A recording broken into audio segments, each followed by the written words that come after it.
4 में हम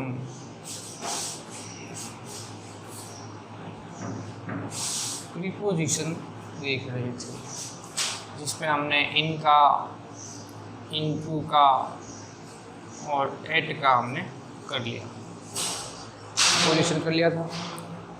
आगे चले, आज ले लेते हैं ऑन।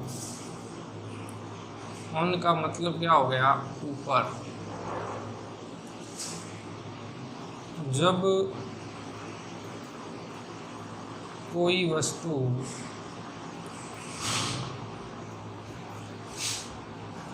किसी के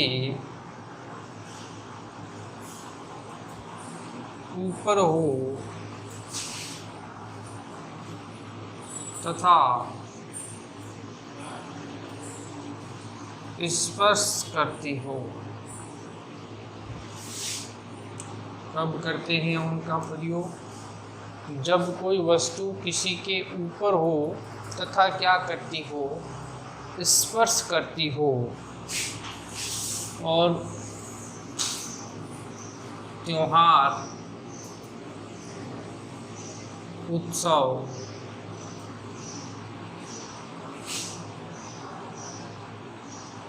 दिन के नाम के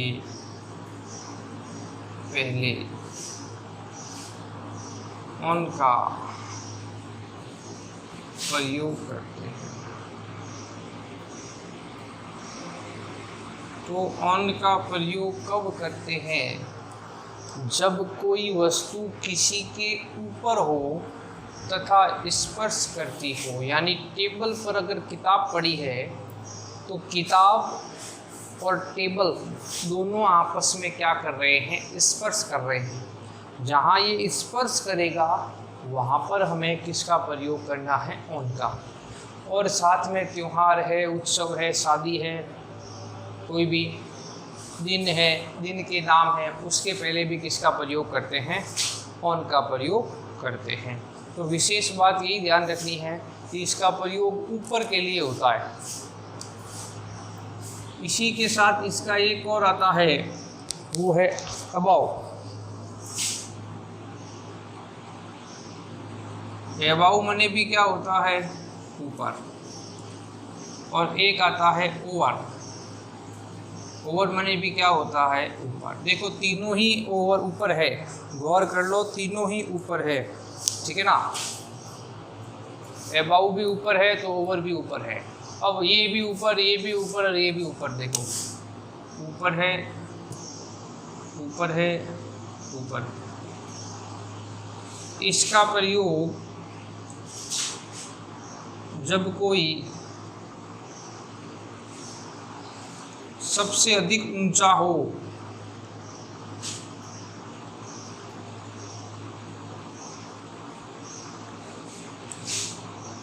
तब किया जाता है।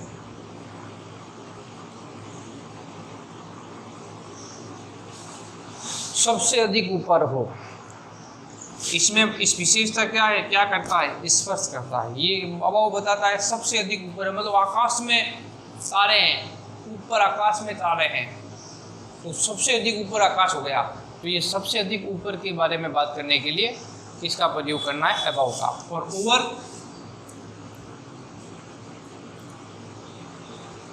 ऊपर के लिए जो अधिक ऊपर ना हो तथा स्पर्श नहीं करता हो।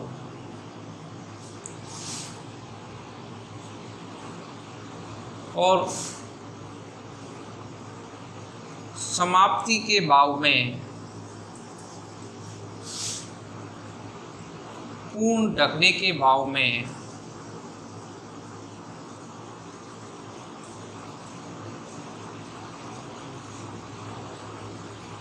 ओवर का प्रयोग।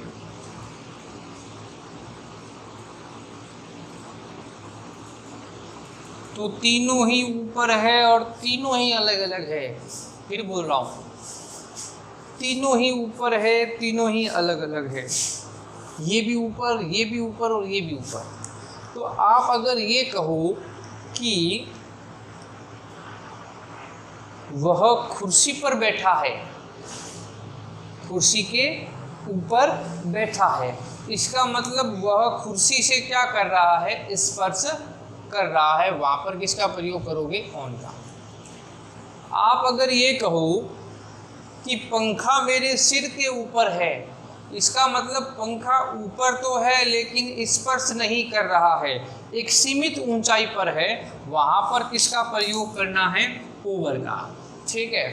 आप कहोगे आसमान में, ऊपर आकाश में तारे हैं, ये अधिक ऊंचा बता रहा है, सबसे अधिक ऊंचा बता रहा है, वहां पर किसका प्रयोग करना है, एबाउ का प्रयोग करना है। और आप जाने कि समाप्ति का भाव बताए, ओवर। पूर्णता का भाव बताए, पूर्ण ढकने के भाव में यानी पूर्ण कवर करने के भाव में भी किसका प्रयोग करते हैं, ओवर का। जैसे ऑन में कुछ त्योहार है, उत्सव है, दिन है, इनके नाम है, इनसे पहले किसका कर देते हैं, ऑन का। तो ऑन, अबाउ और ओवर तीनों ऊपर के लिए प्रयोग होता है। आपको समझ आया होगा कि किस प्रकार हम ऊपर के लिए इनका प्रयोग करते हैं।